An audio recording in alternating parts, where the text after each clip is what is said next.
Episode of the Everblack Podcast is brought to you by Deathwish, Hotrods and Kustoms. Check out their Instagram for all their new t-shirts, caps, beanies, cups, and the all-new Atomic Death lineup.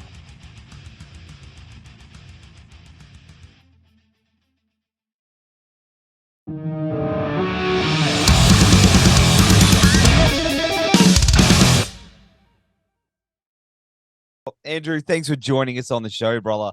Of course, you're about to jump on a plane and get down here for a massive, massive tour with Die Artist Murder, Carnifex and Malevolence, and the shows are almost sold out. Holy shit, dude! Hell yeah, they are. This is a way for us to go to Australia for the first time. I tell you what, though, that's I couldn't be more excited and more grateful for Marshy and the guys in Die Art for bringing us out here, because it's been a goal for a long time. They're good dudes. They're really, really good dudes. Shout out to Marshy.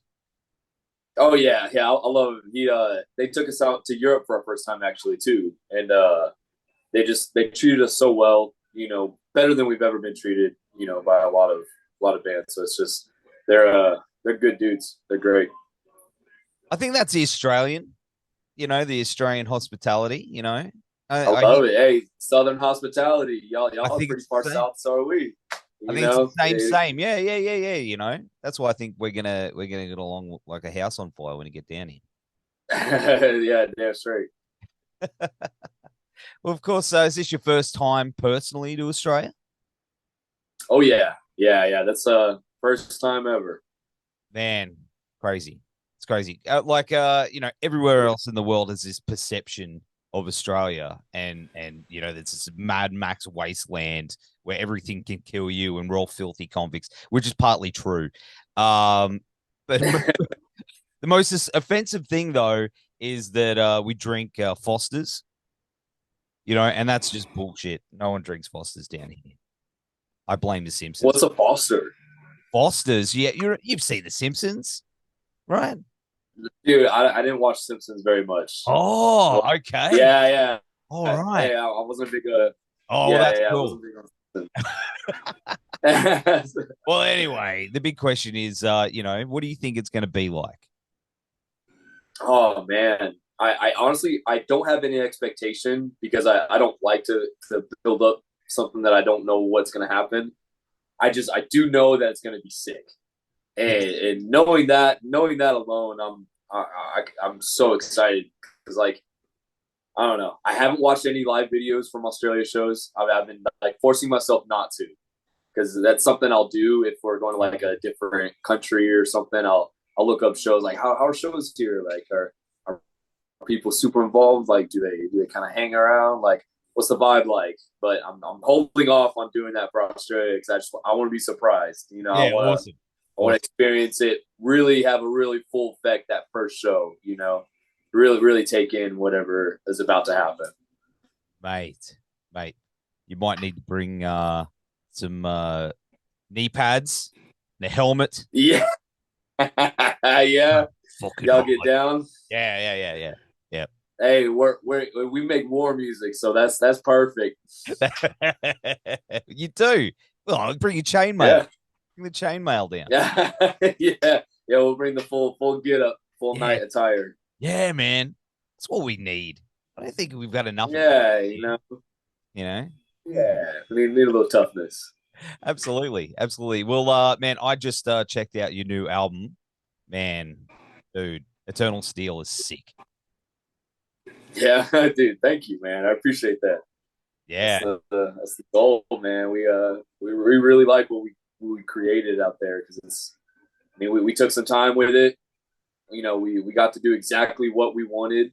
There was no other outside influence, so it's purely I am, and then that's what I love so much about it, is that it just reeks of our flavor, and I love that. Yeah, man. And the cool thing about it is you're going to be down here. I think you're going to be in Melbourne. Yeah, I think Melbourne's first. What was it?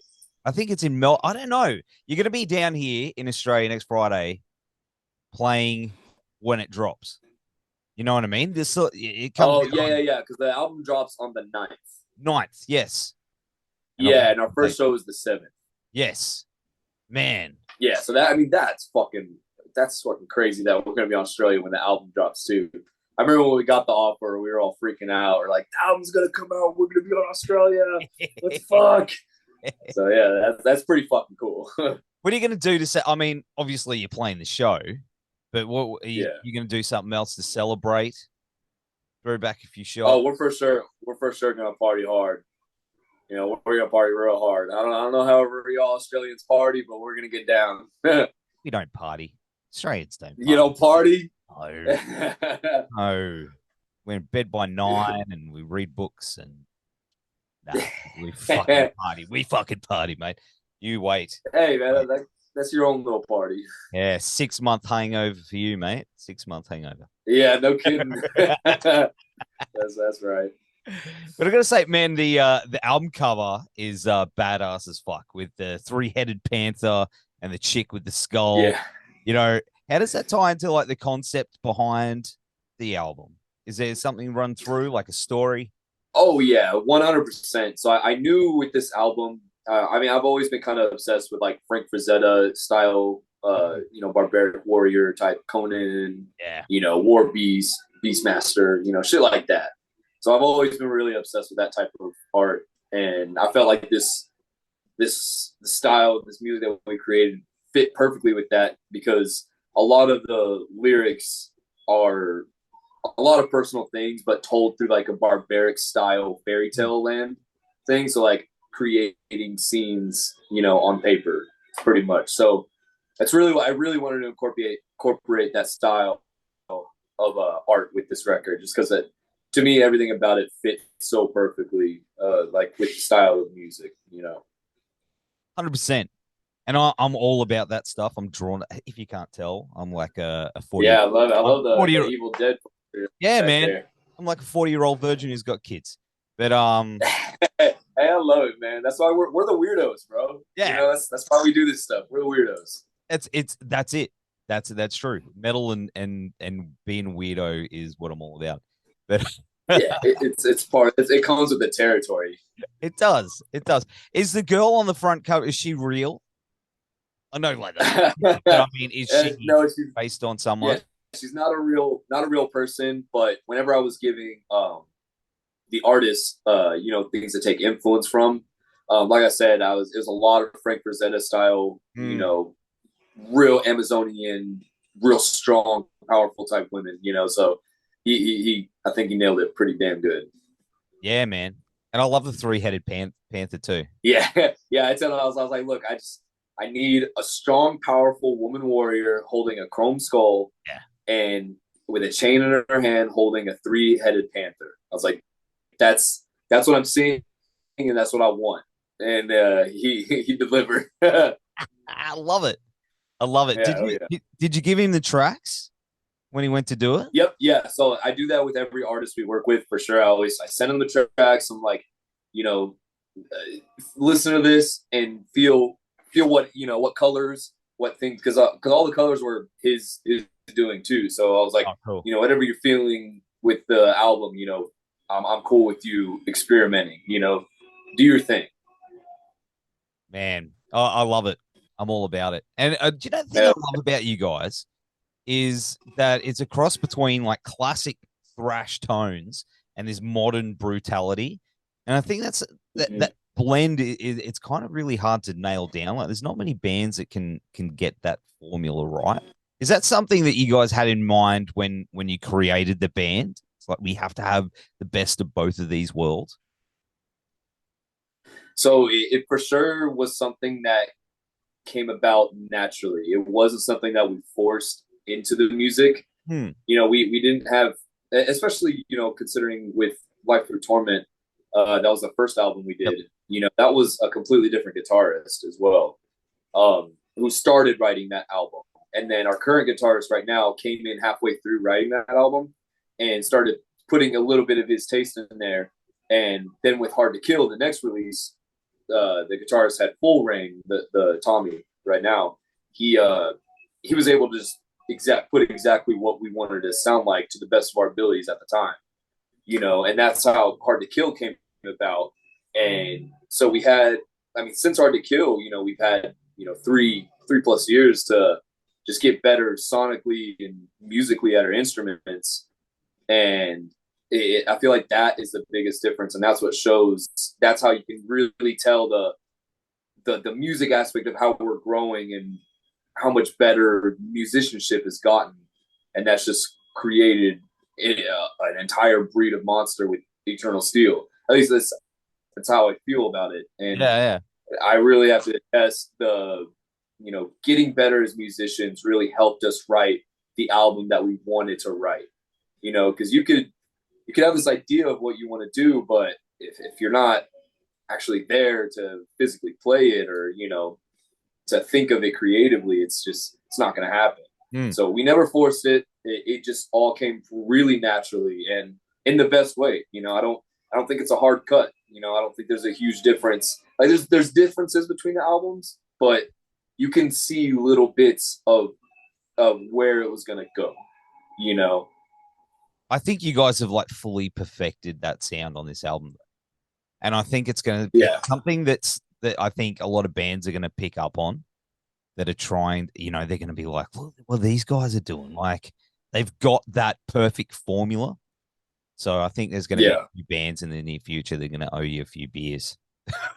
You watch. I'll be like, that's sick. That's sick though, man. And to be someone else's inspiration is fucking it's badass. Because we're all taking influences from bands from the previous years. So that's kind of how it goes. So if you can be in that conversation, that's fucking sick.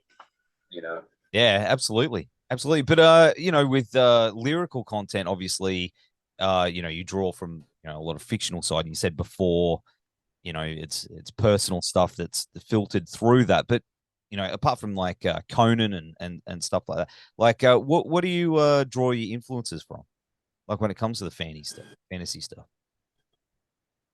So what I do is, say I'm going through this particular thing emotionally or whatever, growing as a person, because a lot of it is self-growth is what I'm trying to figure out.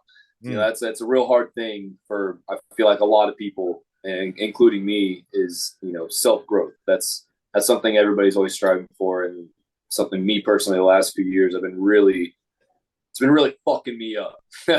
Okay. And so with each issue that I'm feeling like it is, I vision what that would look like in a fantasy world, in a world that's not so like black and white, like here's my issue, I'm singing about it and I'm going to tell you about it. It's like I'm trying to vision what those places. So like the Iron Gate is about going to those uncomfortable places that cause growth. You have to force yourself to go in those uncomfortable spots in order to progress in life. There's just no way around that. And the Iron Gate is that place visually for me, and that's why I describe it as such. And that's kind of how I went about writing this record. And it was really difficult because, you kind of get lost between the fantasy world and then, whatever it is you're actually trying to convey. So it was a lot of touch and go. And we actually got to record in like 2 different sessions, 6-7 months apart. Wow. Because we wanted to make sure that it was, just right.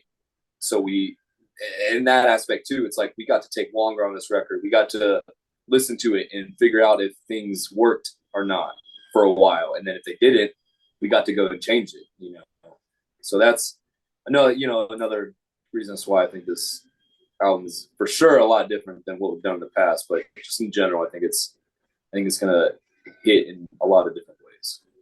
Did you go back and like re-record or change lyrics or anything like that with that? Oh yeah. App? Yep. Oh yeah. And that's kind of what, like, because the pandemic hit right when we were, but right before we were going to go record.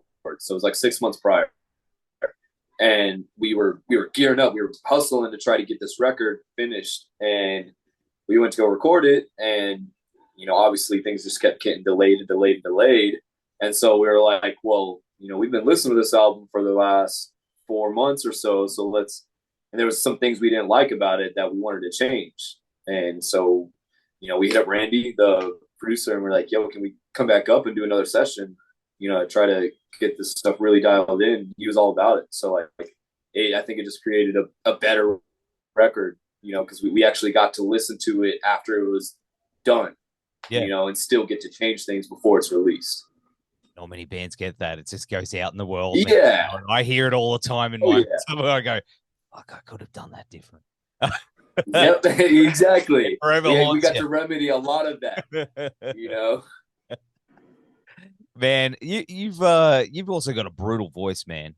Like, oh yeah, thanks, man. I appreciate it. Yeah, like, do you remember when you first discovered it? Everyone's got their sort of origins vocally. You remember that first time we were like, oh man, I reckon I could fucking do this.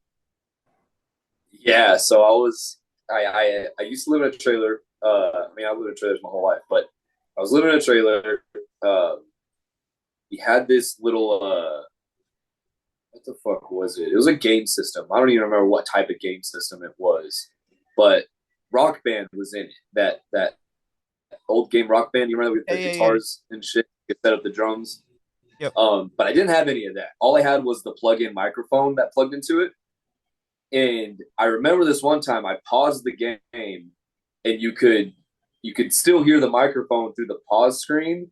Yeah. But you could say whatever you want. You have to follow along to a song on the game.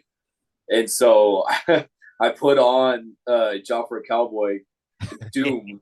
And so I put that on. I just started screaming through the TV because I could hear it as if it was like a PA or something. Like, to me at least, I was like, whoa, I was like, this is insane. And I was like, yeah, this is what I fucking, that was my moment where I was like, oh, I want to do this shit. So I set up the game system like that for months, just doing that in my living room. Yeah. So that was my little gateway into actually screaming vocals. That first moment, hey, when you just discover it, you go, oh man, it's like the electricity. Oh yeah. You're like, yeah. Because I think especially, I was 14 at the time, so every teenager is wanting to do something like that. Everybody wants to be in a band, or everybody wants to, sing and shit. It's so getting to hear that through there, I was like, oh, this is killer. I was like, this is it.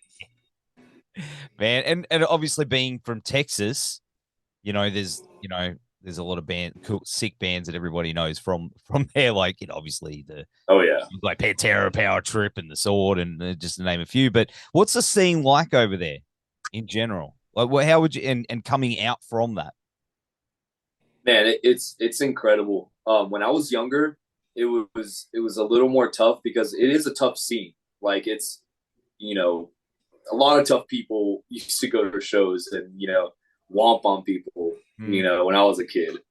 But especially in the last 5 or 6 years, it's been so community driven. It's been such a cool thing to witness and see coming up, because there's just so many new kids coming out to shows again, and it's so incredible to see that they're welcomed with open arms and shit. So it's very much so community based. Everybody's badass. There's not a whole lot. Obviously every scene's got egos and those guys who, like to prance around like that and shit. Yeah. But for the most part, it's pretty fucking community based. Everybody's pretty fucking cool. I love it out here. I love going to shows here. It's still my favorite place to go to shows. I've been in a lot of places. So you haven't been to Brisbane yet, but no. Yeah, that might change. There you go. Might change. But hey, as you say, I think it's crucial time right now that there's been that sort of kind of reset with things and bands coming through.